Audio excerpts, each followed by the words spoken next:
YouTube and Facebook. I appreciate you for tuning in. In this episode, we will be discussing building personal and professional accountability. I'll be joined by life coach and author, Coach Lee. She will be sharing the strategies will be useful in helping us to become more accountable. Before we dive into the discussion, I am inviting you to subscribe to the YouTube channel. That's Fionia and Friends. Your comments and questions on YouTube can be shown on screen. Sorry, Facebook viewers, we don't have that facility for you. Thankful Thursdays is sponsored by Ionia Distributors LLC, the company that distributes my stainless steel barware sets and my motivational t-shirts featuring the title of my book, It Will Be Long But Not Forever. Now, let's get into it. Building personal and professional accountability. Coach Lee, thanks so much for joining and be a part of this session. Your time is precious because you wear multiple hats. I introduce you as author and life coach, but you're also an attorney.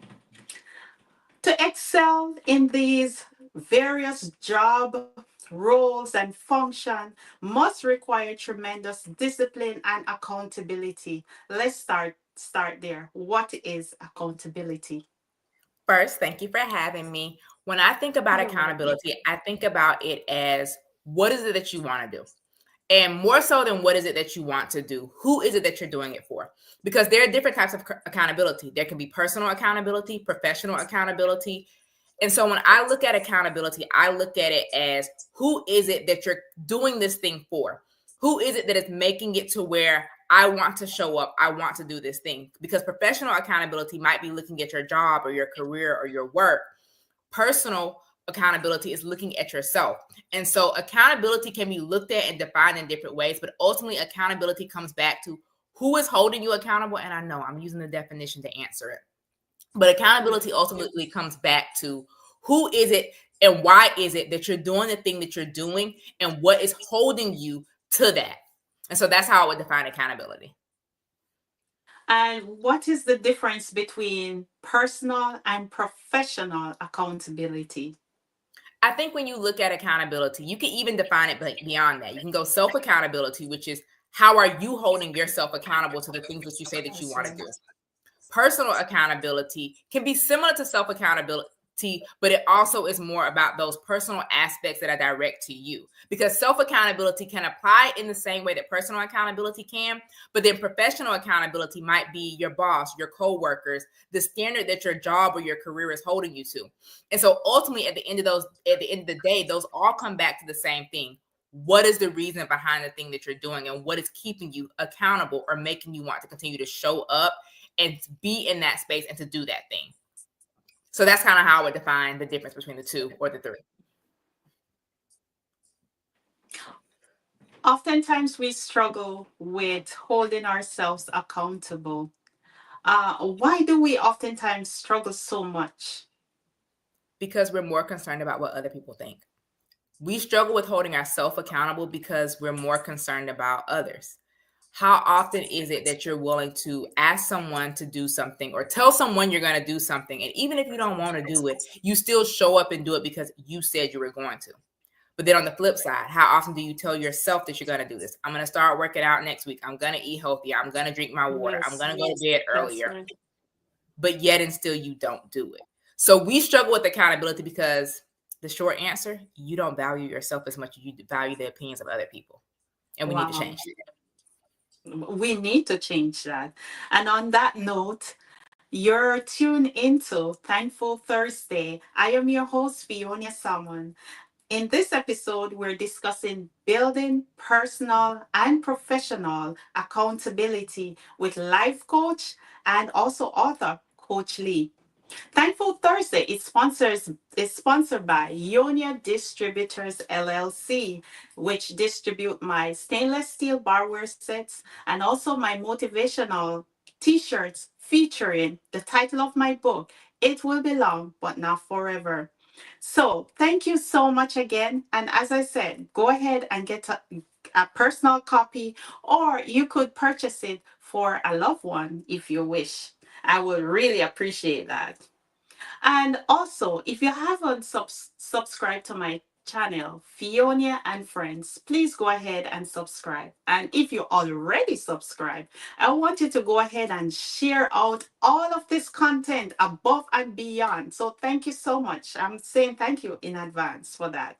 Now, let's get back to building personal and professional accountability with life coach and author, Coach Lee. Coach Lee, what are some of the biggest misconceptions people have about accountability, especially in the workplace? I would say that they think they don't need it. I think one of the biggest misconceptions would be that they don't need accountability, that they know everything. And so because you know everything, you don't need anyone to check you and checking you doesn't have to be a negative thing. People can check you in a positive way, like, hey, I saw the way you did that. I know you can do better than that. And that's not to say that what you did wasn't good, but maybe they've seen you. Like for me, I'm a criminal defense attorney. So there are times where I've argued or prepared for things and I know that I did it, let's say at the last minute, and I didn't put my all into it.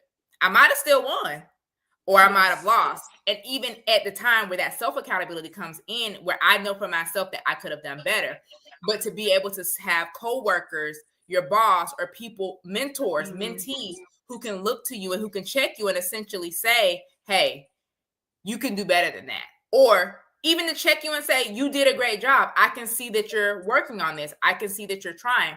And so one of the biggest misconceptions I would say would be that you don't need accountability. You need accountability in the workplace. We don't need micromanaging.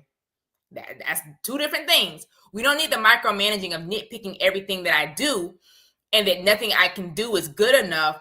But what we do need is accountability. We do need someone to help us to stretch, to grow, to get out of that comfort zone and to show up to our fullest potential, even as that potential grows and expands. And even understanding that there are times where that accountability is going to say, hey, I know this is a last minute thing, but you did the best you could with what you had given the time frame. And so I think one of the biggest misconceptions is that you don't need accountability in the workplace, but the reality is that you do.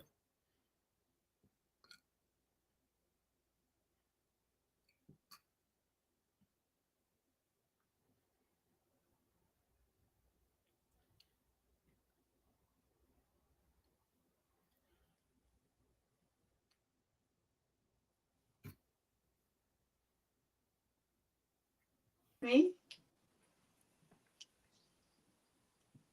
Are you hearing me? Yes. Thank you. Thank you so much. I'm so sorry about that. I'm having some connection issue. So thank you so much, Coach Lee, for dive into how can we be accountable in the workplace. And you mentioned micromanaging, and we will be talking further about that further down in the discussion. But in your experience, what are the top three habits or mindset that help someone become more accountable in their day-to-day life? Ooh, Oh, I would mhm. say the top, okay, you said habits or mindsets. I'm going to try to split. I'm Habits going to or give one mindset. and one, or I guess two and Yes. one. So mindset is the belief that you can do it. Because a phrase that I like to say is if you change your perspective, if you change your mindset, you can change your life. Perspective is how you look at things. Mindset is how you think about things. And your life is ultimately what you show up and what you do. So if you change how you look at accountability, if you change your thoughts around accountability, then your feelings and your belief in accountability is going to change. So one mindset shift that you need to have is that the belief or the thought pattern that accountability is good or bad. So if you believe that accountability is all bad, you need to change that mindset and know that accountability is good. That self-accountability, personal, professional, whatever. Accountability is good. One habit that would help you to become more accountable, productivity and accountability coach, I love a good list. So are you doing a brain dump and are you making a to-do list? So I can guess those can be two habits because people might not realize that brain dumps and to-do lists are different. And so a brain dump for me is taking anything that's in my head and getting it on paper. It could relate to work. It could relate to business. It could relate to my personal life. It could be a mix or a combination of all three. And so for me, I have to get these things out of my head because we get so stuck in trying to keep the thoughts in our head that we don't really make progress with them.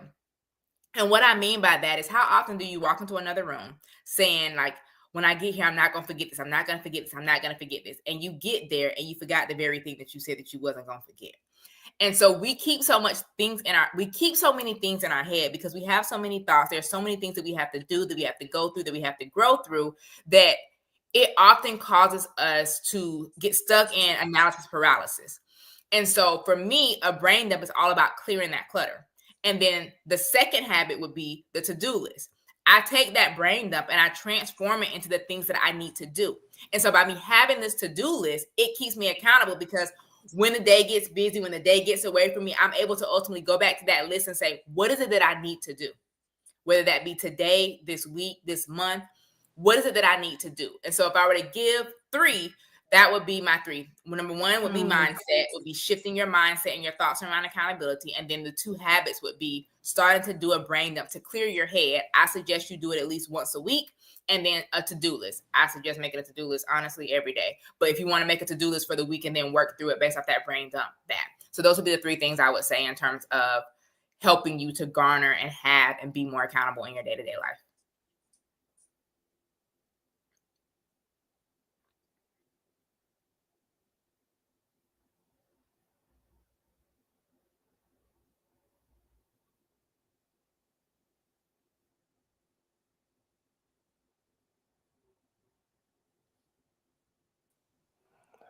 All right, Coach Lee, you hearing me? Yes, sir. Yeah, it appears that Fionia is having some trouble with her connectivity. And let me just say for the visitors, for the viewers, pardon me, this is Garth. I'm the producer. We're all doing this online. So it depends heavily on a very stable internet connection. But let me see if I can carry it on while Fionia tries to reconnect. I like that idea of the brain dump, Coach Lee. Just kind of walk us through what that looks like because you've got so much on your mind. Um, can you you might need a little bit of a strategy to write down everything, to document everything. Do you use written notes? Do you use voice notes? Do you use video notes to yourself? A combination of all the above. What would you recommend? Make it messy. Make it messy. So for me, I'm telling you to get out a piece of paper and go pen to paper and get it out of your head and on paper. This isn't a time to worry about your spelling, the grammar. Get it out of your head and on the paper. I literally like to take, I got scratch paper around here. Like, I'll take scratch paper. I don't need a pretty notebook for it. It's literally like, give me some paper and let me get this out. People often say that I don't have that many things that I'm thinking about. Number 1, you a lie. No offense. Don't mean to call y'all liars. But no, you have so many thoughts in your head. And so people who are new to brain dumps, I often tell them to set a timer. Set a timer for 10 minutes, 15 if you're feeling feisty, and just write. And after about 5 minutes, you're going to feel like, I wrote it all down. I don't have anything left. Read through the list. And as you read through that list, it's going to trigger you for new things. Keep going. And literally, like I said, it can pertain to any area of your life. And when you're doing this brain dump, you're not trying to focus on things that are due or that you need to do today, tomorrow. Yes, write those things down. But if something comes to you that is like a 6-month from now problem, like your car, you have to renew your insurance. If every 6 months, you have to renew your insurance. Your tag on your car, you have to renew that every year. There are things that we have to do that aren't necessarily monthly things or weekly things, but you might just randomly be doing something else and that'll trigger a memory about something that is 3-4 months down the line. Write that down too, because you want to make sure you have a calendar reminder ultimately to do that thing. And so for me, when it comes to a brain dump, the messier the better. I don't suggest. Ultimately, it's up to you, because for me, the reason I do coaching and specifically one-on-one coaching is because it's about finding what it is that works for you. I don't suggest that you do it as a voice note, or that you do it as I think you said something about digital, or as a video note, because you want it to be something that's accessible. If you do it as a voice note, just say you just made a voice note that's 4 minutes long. Now you got to go listen back to that thing that's 4 minutes to most likely write it down to turn it into a to-do list. So I don't Mm. suggest you do it like as a voice note or a video note or any type of digital thing like that, because oftentimes what happens with that is that we start getting worried about the perfection, which is why I said don't worry about your grammar, don't worry about your spelling, don't worry about the neatness. If y'all can see some of my brain dumps, you'll be like, girl, how do you even know what that say? Number one, because I pretty immediately turn that brain dump into a to-do list.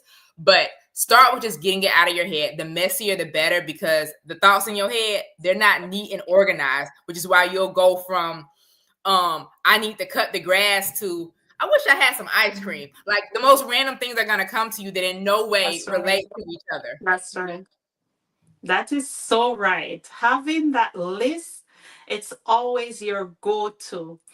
Whether it's 6 months down the road or 2 years, you can always go back to your notes. And Yeah. thank you so much for that strategy. It will definitely work, and I will definitely try to practice that as well too.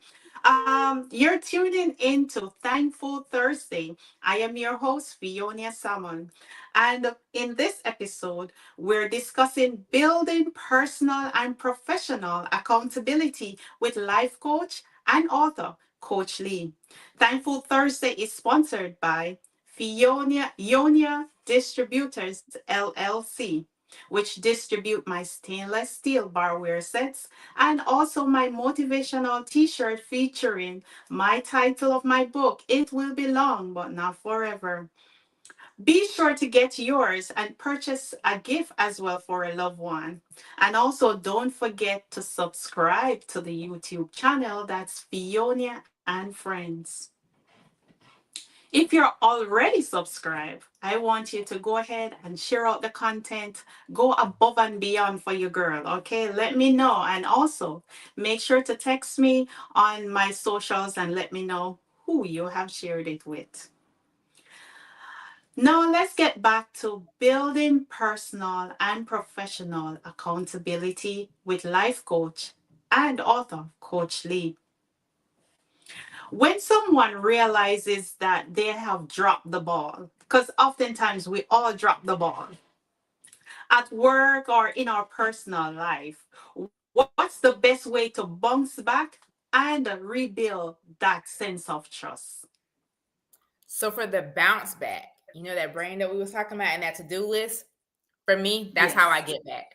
When I Mm, feel like I've dropped the ball. For me, typically, it's not a drop the ball moment. And I'm not saying that I don't drop the ball. For me, it's typically I've had to pivot and adjust, and now I'm starting to feel overwhelmed because the plan that I made for the week isn't planning. The week isn't weekend like I planned it. And so I start to yes. feel overwhelmed because I'm like, well, I had these things that I needed to do that may or may not have had deadlines. How can I pivot? How can I adjust? I do a new brain dump. I reassess the priorities. And so when you come to, I guess if you want to talk about the building trust aspect, give yourself those easy Yes. wins.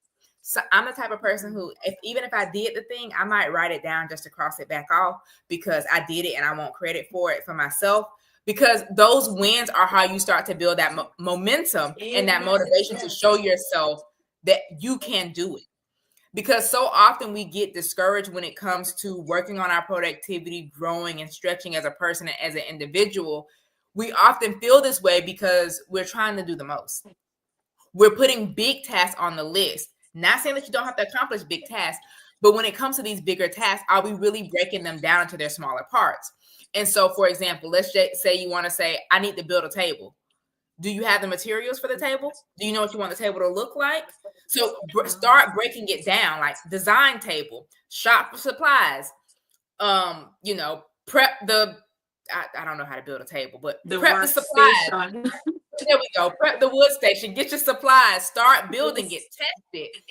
We have to break things down because if you put this big task on your list, build table, but you don't have all the supplies, you're going to feel overwhelmed before you even get started. And so oftentimes the reason we can't build that trust, or even we feel like we dropped the ball, is because we went with the big project and we didn't break it down to the smallest parts. And so that's where turning that brain dump into a to-do list comes into play. And so if you feel like, or you realize that, ooh, I dropped the ball, give yourself those small wins. If you did some stuff earlier today and you didn't write it down just so you can cross it off. Because sometimes we get to the end of the day and we're like, I didn't do nothing. And let's be real, you didn't go through a whole day and do nothing. You might not have did those things on the list, but it might be because other things popped up that were priorities and you had to make pivots and adjustments. Give yourself credit for that. Show yourself those wins so that you build trust in yourself that I can get things done. I can be productive. This is possible for me, because you're able to look down and see, I got these things done. So that's how it would help you to build that trust and get back on it, even if you feel like you've fallen off. And thank you so much for that. And it's okay to actually give yourself grace. Oftentimes we're so hard on ourselves. But how can you share a real or can you share a real life success story? Maybe of a client or even yourself, where accountability transformed the situation either personally or professionally. Of where accountability transformed a situation. Ooh. Yes. Having somebody check on you. For a lot of my clients, they're successful. So it's not like they can't do it. They're successful women, most of them. Not saying that I can't work with men, but they're often successful women. Like, my thing is, I help a lot of women who are in corporate to find that hidden time and to prioritize themselves as well as their goals and all of that. And so often what happens is that you know that you want these things, but you get so focused potentially on the career aspect that you start neglecting home and your personal life. And so I can think of two success stories. One's a client that I just finished working with, and one's a client that I worked with a couple years ago. Both of them were busy attorneys. They were working late, bringing work home. One was working literally like 7 days a week, not taking vacation, like working nonstop. One has two small kids, and she was bringing work home. And sometimes her son would be like, Mommy, you're working again? And so for both of them, ultimately what they were looking to create was work-life balance. And so for them, they felt that they needed to work a little bit longer, like, not stop at 5, but also not necessarily bring work home. So essentially we worked to create a schedule to where we're either going to design days that you're going to work late and they're going to be on the calendar so you know what this is. And we're going to find ways for you to start bringing work home. For both of them, one client, it was like we built in her schedule for her to stay an extra hour and a half after work. After the first week, she was like, girl, I beat my secretary going home. I left at 4:45. And I'm like, Wow. but what about the schedule? I'm like, well, what did you do when you got home? I had dinner with my wife. We had dinner together. This weekend we went out and did these things. So we built a schedule that said, here's when you can work late. And she was like, I'm gonna one up that schedule. I'm not even gonna work late. I'm not even bringing work home.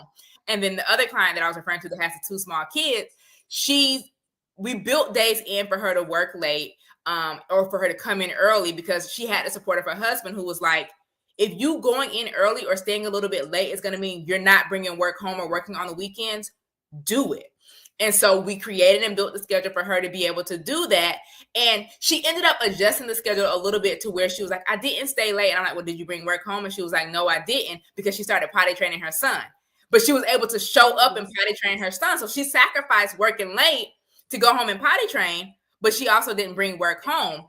And it was like, okay, so where are you on your schedule? She's like, I'm done for the week. And it was like Wednesday. She's like, there's more things that I want to do, but I went home on time. I got to, potty train, help with potty training, and I was able to do this. And so sometimes all you need is a person to ask you, did you do it? And oftentimes that's why, like, I'm a productivity and accountability coach, because I know that I need accountability. For me, saying that I'm going to do something is often the accountability that I need. Like, I literally post my to-do list every Saturday or every Sunday in my Instagram stories, so that people see what it is that I'm working on. And then at the end of the week, I'm supposed to post a completed one. I'm going to be honest, y'all, I haven't posted in a couple weeks, but that's what like real life accountability looks like. That's like real life success stories of how having that accountability can get you to the place of having work-life balance. making change, making progress, you being able to set goals that are more than just career goals. Yes, your career is important, but you don't want to get so busy working that you forget to live. You want to be able to do both. And that's what I try to help my clients do. That's great. That's really great because time is really vital in anyone's life. And let's go back into the workplace. How can leaders foster a culture of accountability without micromanaging or creating fear among their teams? I think it involves collaboration, Mm, because if you don't know the goals of on both ends, if I as the employee don't know the goals of my boss, my company that I'm working for, how can I know if I'm in alignment? Because potentially you have goals that I never want to reach, and that might be my cue that it's time for me to leave. But on the flip side, if you as my boss or my manager don't know my goals, how are you going to potentially put me in positions to win? So that's as an right. attorney, we recently had new management take over, with my firm. I'm a government attorney, so elected officials. And so one thing that she did was she had individual meetings with each of us. And essentially she kind of asked, like, what do you do outside of work? And she knew I was a coach already from when I had known her previously. But she was like, I know you do this. Like, what else do you do for fun? But also, like, what do you want to do within the office? Like, I know you're in this spot. Do you like this spot? Do you want to keep doing this? Like, talk to me. And so I know one of my coworkers, when she was preparing for her meeting, she was like, I have this vision of how I can do this and this, and I want to do this. And I'm like, well, talk to her about it. Like, share your goals, because maybe you have a way that you can bridge the gap between where you That's are and right. where you want to do. And so I think having that open conversation, that open dialogue, and being able to create collaborative experiences that allow you to check in to see, these are the things that I say that I want. Is there a way that I can get there within this company? And Hmm. knowing that these are the things that I want, and these are, your values, your mission, your goals, am I in alignment with that? So I think it really comes down to collaboration and being willing to have that collaborative experience. Yes, there are going to be times that you might have to, well, I don't even want to call it micromanage. There are going to be times you might have to hold me accountable, which might mean, hey, you said you wanted this, but the work ethic that you've been putting in lately doesn't really show the caliber of a person who wants that. So do you still want that? Because we're allowed to change our mind, because things might have happened. Maybe didn't have kids, or maybe you had kids, and so your goal changed because now you have to put a little bit more time or attention there, or things like that. So I think creating and fostering a community and having that ability to collaborate in the process is a good way to really have that culture of accountability without that micromanaging. That's right. And if our listeners can start doing just one thing today to be more accountable and to be more productive, what would you recommend for them to start doing? Because I know that they want to advance in their professional lives and also in their personal lives. What would you recommend them to do? One I mean, thing. besides book a call with me so I can help you do it, but start. Choose one thing that you want to do and start there. Maybe it's making a brain dump. Maybe it's making a to-do Mm, list. Maybe it's reaching out for yeah. support and getting you a coach that's going to help guide you along that process and help you create a game plan. Start. Whatever it is that you say that you want to do, start. Take the first step. You're never going to get to where it is you want to be if you never start.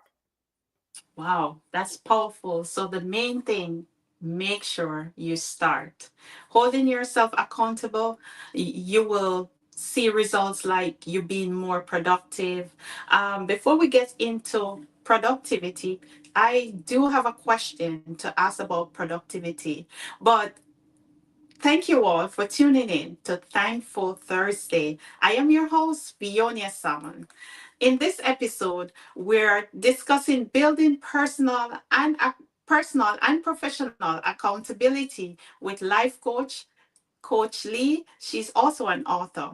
Thankful Thursday is sponsored by Ionia Distributors LLC, which distribute my stainless steel barware sets and also my motivational t-shirts that features the title of my book, It will be long, but not forever. So please go ahead and get your copy. And also, while you're at it, get a copy for a loved one as well. Thank you so much for your support. Be sure to also tune in on YouTube. So if you're on YouTube right now, go ahead, tap that subscribe button. And also, while you're at it, turn on your notification that every time we go live on these episodes, you will get your notification that we're also live.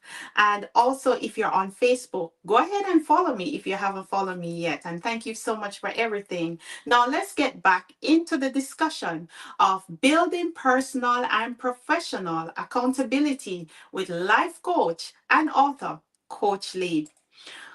Coach Lee, let's get into a little bit. Look at how accountability have helped you professionally because you wear so many different hats. What sparked your passion for helping people build accountability in their lives? And how does that journey shape your work as coach and author? Who? Um, what sparked my passion for helping others? Other Yes, people. other Other people. people. And by that, I mean, I didn't realize that it was something that people struggle with. I didn't realize that people didn't understand how to like reverse engineer stuff, how to make a schedule, how to create work life balance and things like that. But people for years were telling me, like, you're motivating, you're encouraging, you should be a life coach. And I'm like, I'm an attorney. I don't have time for that. What are y'all talking about? And then the pandemic happened. Wow. And thankfully, I didn't lose my job. But clearly, we're not going to, well, we were going to court because people were still being arrested. We had court, but we weren't doing trials. Courts were much more limited because of the pandemic. They were trying to keep people out of jails as much as possible. You know, obviously, certain charges you kind of got to stay, but they were doing a lot more work to like reduce bonds and things like that to allow people to try to get out so that they wouldn't be in this contained space. And so during the pandemic, literally, I made it about a week, y'all. The thoughts started coming back to me, people telling me, you're motivating, you're encouraging, you should be a life coach. And then, you know, the algorithm, Facebook and Instagram, the ads started serving me up like, you should be a life coach, learn more about Wow. coaching. So I was signing up for all these different like free webinars about coaching to figure out like, what is coaching? Like I did That's right. Google, so the algorithm was algorithming. And so I started taking some of the free webinars to figure out like, what is it? Do I really want to do this? And I'm the type of person that if I'm going to do something, I'm going to do it right. And no, you don't need training or certification to be a coach or to be a life coach. But I'm that type of person that I want to make sure that if I'm going to do it, I'm going to do it right. And That's so I right. found the program that I ultimately went through to get certified to become the master life coach that I am. And I made it halfway through the first video, which was all of 5 minutes long. And I was like, oh, I get it now. I Mhm. understand why people say that I should be a coach. And from then on, it was no turning back. So I started, you know, reaching out to a few of my friends who I had, I guess, unofficially coached in the past, who I had helped them with some things that was like, hey, I'm trying to be a coach. I'm gonna be a coach. I know I've helped you with this in the past. Can you test my coaching program essentially? I'll coach you for free. You tell me if I'm doing good, what I should change, are the calls the right length, how often we're meeting, things like that. And so I did that, and the rest is history. And so that helped me. And even in that process and in that journey, like I was on social media, like, I need y'all to keep me accountable. I'm thinking I'm going to do something scary. And so like I was kind of talking about it in my stories to kind of like bring them along on the process as well. And so once I was the life coach, for some reason I didn't really like the title life coach because I'm like, yes, productivity does affect your whole life. But I was like, okay, I know accountability, because at first I was like life and accountability coach, because I knew for me accountability was a big thing. But then ultimately I figured out, okay, they're struggling with time. They're trying to figure out how I quote unquote do it all. They're struggling with productivity. They're struggling with how to get it done. And so that's where I became productivity and accountability coach. And so that journey of becoming this coach has shaped literally what I do. Like, I started this business because of other people. And that doesn't mean that I don't love what I do. I do. And a phrase that I like to say as well is that I'm inspired to impact. I do this all to make an impact in the lives of others.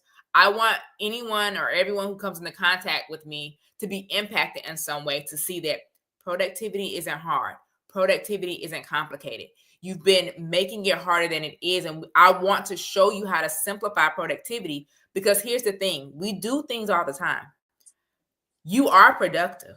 You're getting things. So when you say I can't be productive, you do things all the time. Are you doing the right things? And so for me, I would say that that journey, that evolution, that realization has really shaped my work is what I do as a coach.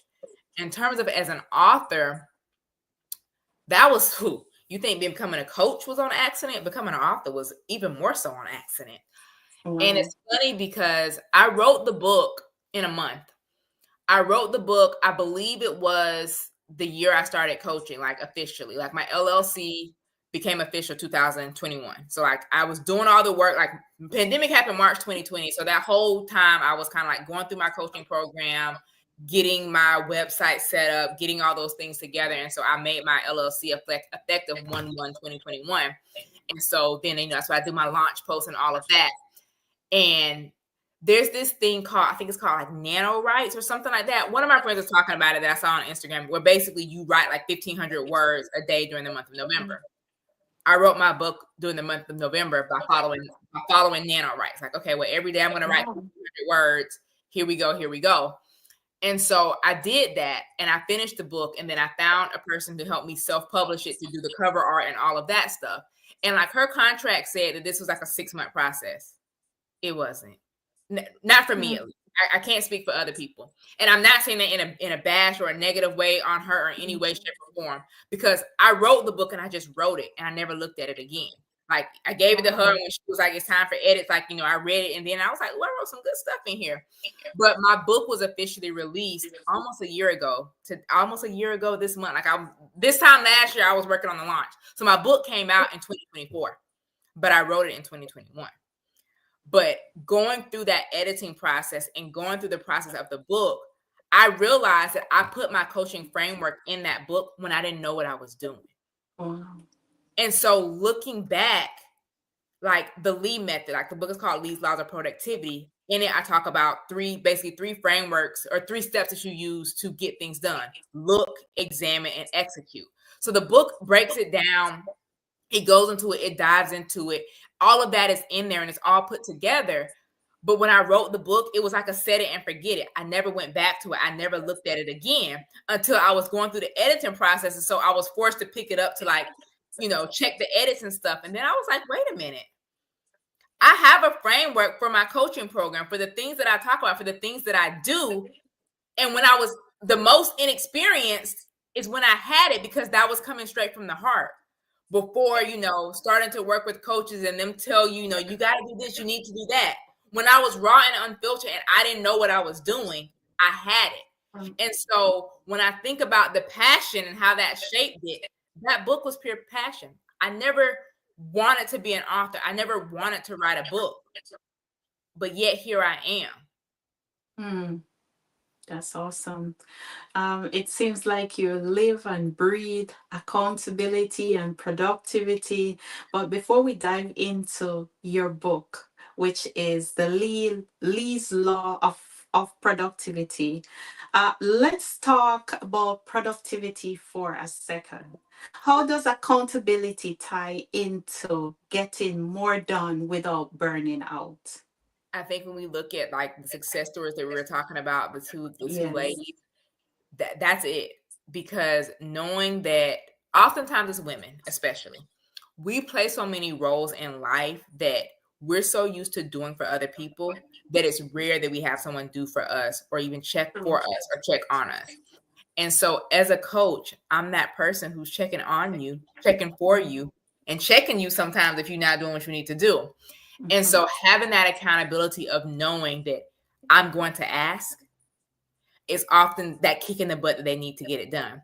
Because sometimes, like when we do our check-ins, so they get like 1 call a week, and then halfway through the week, we normally do like a text check-in to see how are the things going that you said that you were going to do. And so plenty of clients have told me, I did this just because I knew you were going to ask. And I'm like, well, how do you feel now that you did it? I feel better about it. So like you feel better that you did it, but you also did it because you know that on this day, Coach Lee is going to text me or going to ask me, or when we do this weekly call, I'm going to have to explain to her why I didn't do the thing I said I was going to do. So for some people, just knowing that a person is actually checking on them or checking for them, that someone actually cares that you got done this thing, because it's not like you just put the thing on the list because it's not important. You put it on there because it's important. And especially with the clients that I work with, like, y'all are professionals. These things can make a difference. Like, hey, some of them are criminal defense attorneys as well. Like, these are life and death decisions that you're potentially making. So the work that we do as attorneys, not saying that other people's work isn't important as well, but like, those who, since those who ladies were attorneys, but the work that my clients do is important. The work that anyone who's listening to this does is important. I don't care if you're a trash person. The work you do is important, because I want my That's trash right. picked up. I don't want my house to That's be it. stank with trash that's just piling up because no one came and got it. That's Anything right. that you do is important. And if you do it with the integrity and with the feeling and the thought that what you do matters, you'll really be able to see that what you do matters. And so that will hopefully make you want to be more accountable to show up and to do the work and to do it with integrity and to do it in a way that helps shape you and shape the lives of others, but without burnout. Because we don't want you to just go through life hustling and grinding. I'm not anti hard work, but I'm very much anti hustle and grind. I'm not afraid of working hard and doing the work, but I'm not going to hustle my way to the top. I'm not going to grind my way to the top. One thing I like is sleep. Y'all might not believe it because I say I wake up at 2:30 in the morning, but I go to bed at 8:30ish. So I do value my sleep. I do love my sleep. And one thing that I'm not going to give up is my sleep. I might miss a meal because I got busy working, but what I ain't going to do is miss sleep. I will put down a project quick, fast, and in a hurry because I'm tired. I'm not Wow. anti hard work, but I'm anti hustle and grind. And that's where the burnout comes from, hustling and grinding. Thank you so much for that. And I just want to say to listeners that work smart, not harder. And as Coach Lee says, make sure you get enough sleep. Proper rest is very, very important so that you're not burnt out. So, your book, let's talk about your book a little bit. It's called Lee's Law of Productivity. And I wanted to share one tip or one key tip from your book that will help listeners to apply to their personal life or to their professional life from one tip from your book. Well, the laws are 3 laws. And if we're gonna go, I'm gonna use the last law, which y'all gonna be like, but how are we gonna use the last one? I don't even know what the first 1 and 2 is. Earlier we were talking about like what would be one thing that I would tell you if you wanted to be more accountable and to just start doing something. How I said just start. The last law is Yes. execute. It's about doing. Execute. Mm. So what do you need to do? I'll give you the words for the 3 laws, but you got to get the book and you got to dive in and coaching to really find out what it means, because it's 3 simple words: look, examine, and execute. And people are like, how are those 3 words going to change the game on productivity? Because you've been overcomplicating productivity. So now it's time to simplify. And if you really want to simplify it, you got to execute. You got to do. So what are you going to Wow. show up and what are you going to do? Wow, that's awesome. And that's Lee's. It means look, Examine execute, examine, and and execute. execute. Lee. So don't forget that and make sure to get a copy of our book. And it is available on Amazon. And it's called Lee's Law of Productivity. And on that note, thank you so much again. Thank you for tuning in. And also, Coach Lee, thank you for your wisdom, your time. You are such an amazing guest. You were down to earth, you get to it. And I really, really appreciate you. And I can't wait to have you back. So, this is where we close Thankful Thursday. Thank you for tuning in. Remember now, Thankful Thursday is here every second and fourth Thursday for each month at 7 p.m. So don't forget to share with your family and your friends, even on social media. Shout it out loud. Thankful Thursday is every second and fourth Thursday of each month. And as always, please please, please, please remember to subscribe to my YouTube channel. That is Fionia and Friends. And be sure to get my stainless steel barware set. Now that it's summer, make sure you become the best mixology that you can be with my stainless steel barware set. And don't forget to get your t-shirt that I'm wearing. It will be long, but not forever, featuring the title of my book, and they are also available on Amazon. In the meantime, I'll be back in 2 weeks with another intriguing Thankful Thursday episode. Watch for all my social media to see who my next guest will be. And until then, I am your host, Fionia Salmon. See you next time. Bye.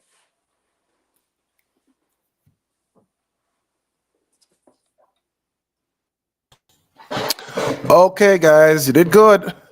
I don't. Why has Fiona just jumped off so quickly? It still say we live. We still live.